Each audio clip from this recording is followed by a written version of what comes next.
نحمده ونصلي على رسوله الكريم اما بعد بسم اللہ الرحمن الرحیم۔ آج ہمارا جو سبق کا موضوع ہے وہ ہے اعضاء الانسان، انسان کے اعضاء۔ اعضاء جمع عضو یعنی انسان کا جو عضو ہے مختلف عضو سے، یعنی الانسان يتكون من عضو مختلف من اعضاء مختلفة۔ اليوم سنتعرف على طريقة استعمال هذه الأساليب المتعلقة بأعضاء الإنسان۔ ما بالك أشعث الشعر يا شعيب؟ أشعث الشعر یعنی منتشر بال والا۔ حدیث میں بھی یہ لفظ آیا ہے اشعث الشعری۔ ما بالک یعنی آپ کو کیا ہوا، ما حالک اشعث الشعری یا شعیب، بکھرے ہوئے بال ہیں، تمہارے بال بکھرے ہوئے کیوں؟ ما بالک اشعث الشعری یا شعیب؟ استيقظت متأخرا وما وسعني الوقت لأنتشر۔ استيقظ يستيقظ استيقاظ بیدار ہونا۔ انا استيقظت متأخرا وما وسعني الوقت لأنتشر۔ امتشط يمتشط امتشاط کنگھی کرنا، مشت کنگھی کو کہتے ہیں، مشت میم شین طا۔ وما وسعني الوقت لأنتشط، مجھے ٹائم نہیں ملا کہ میں کنگھی کروں۔ وما وسعني الوقت لأنتشط۔ المعلم على الطالب أن يأتي وقد غسل وجهه وبل شعره وانتشط، یعنی لازم على الطالب أن يأتي وقد غسل وجهه وبل شعره، طالب علم کے لیے ضروری ہے کہ وہ جو ہے یعنی آئے تو اپنا چہرہ دھوئے، وبل شعرہ اور بالوں کو گیلا کرے، وانتشط اور کنگھی کرے۔ جس حدیث میں آتا ہے من کان لہ شعر فلیکرم، جس کے بال ہو تو اس کو اکرام کرو۔ واکرام الشعر وهو ان تمتشط في اليوم مرة واحدة خاصة حينما تستيقظ من نومك، لأن الإنسان يكون شعره منتشر ومبعشر وهذا لا يناسب للإنسان، وإكرام الشعر وهو لازم۔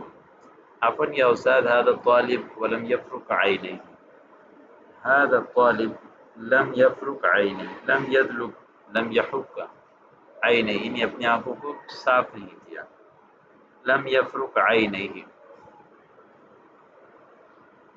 نظف عینیک من الرمش، اپنی آنکھوں کو صاف کرو رمش سے، رمش آنکھ کی کچرا۔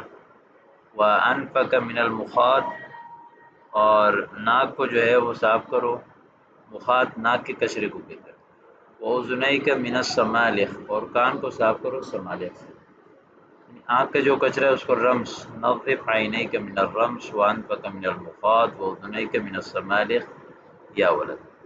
وهذا يا استاذ قد اتسخت يداه ولم يغسلهما، اس کے دونوں ہاتھ گندے ہو گئے اور اس نے دھویا نہیں۔ اغسل کفیک وخلل براجمک وافرک اصابعک، اغسل یدیک غسل الیدین وخلل براجمک، براجم جمعها برجمہ، یعنی جمع برجمہ، برجمہ جو ہے وہ مفرد ہے، براجم جمع ہے۔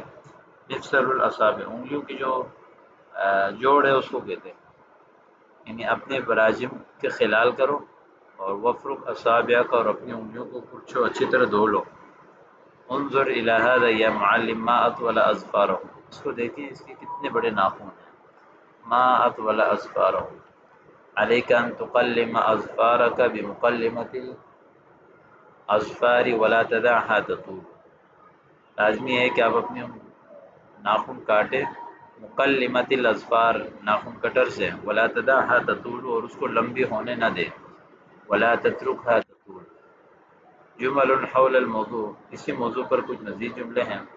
اتعرف اعضاء البدن، کیا تمہیں بدن کے اعضاء پتہ ہے؟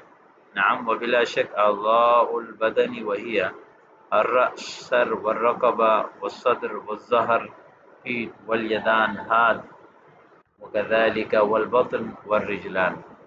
اتعرف الحواس الخمسة؟ بالتأکید، کیا حواس خمسہ جانتے ہیں آپ؟ بالتأکید معنی بالیقین۔ الحواس الخمسة هي السمع والبصر واللمس والشم والتذوق۔ لمس یعنی ٹچ کرنا، شم سونگنا، تذوق چکھنا۔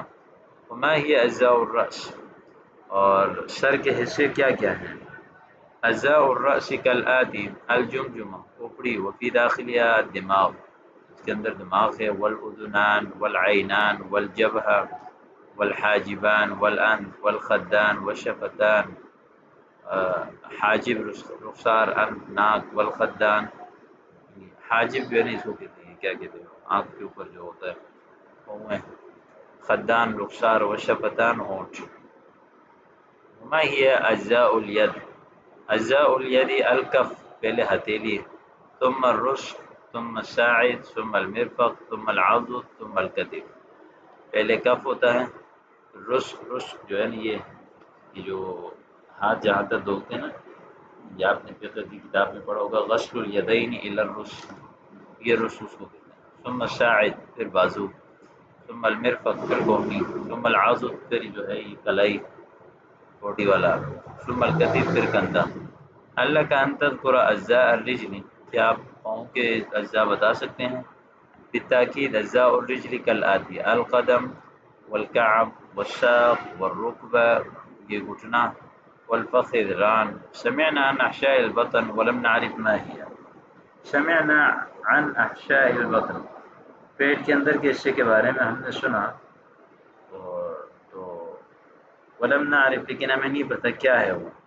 انا اخبرک بها، میں بتاؤں گا، احشاء البطن کالآتی، معدہ ہے، امعاء آتے ہیں، والقلب دل ہے، والکبد جگر ہے، والطحال تلی ہے، والبنکریاس بنکریاس لبلبہ ہے، والکلیتان گردے ہیں، والمثانہ اور مثانہ ہے۔ اسی طرح آگے یہ چند الفاظ ہیں، بطور تمرین آپ نے ان کو یاد کرنا ہے، خود ہی اس کا ترجمہ کرنا ہے۔ یتألف الہیکل العظمی من العظام التالیہ، یہ تقریباً یہ نیچے تک یہ سارا خود ہی آپ نے حل کرنا ہے۔ اور تمارین، اختر الکلمۃ المناسب مما بین القوسین، اس میں بھی آپ نے جو ہے وہ خود ہی حل کرنا ہے۔ اور یہ آگے کچھ سوالات ہیں، ان سوالات کو بھی آپ نے خود ہی ذکر کرنا ہے اور خود ہی ان کا جواب دینا ہے، اور یہ سارے سوال کے جواب آپ لکھ کر مجھے بھیجیں گے۔ امید کرتا ہوں کہ آپ کو سبق سمجھ آیا۔ السلام علیکم۔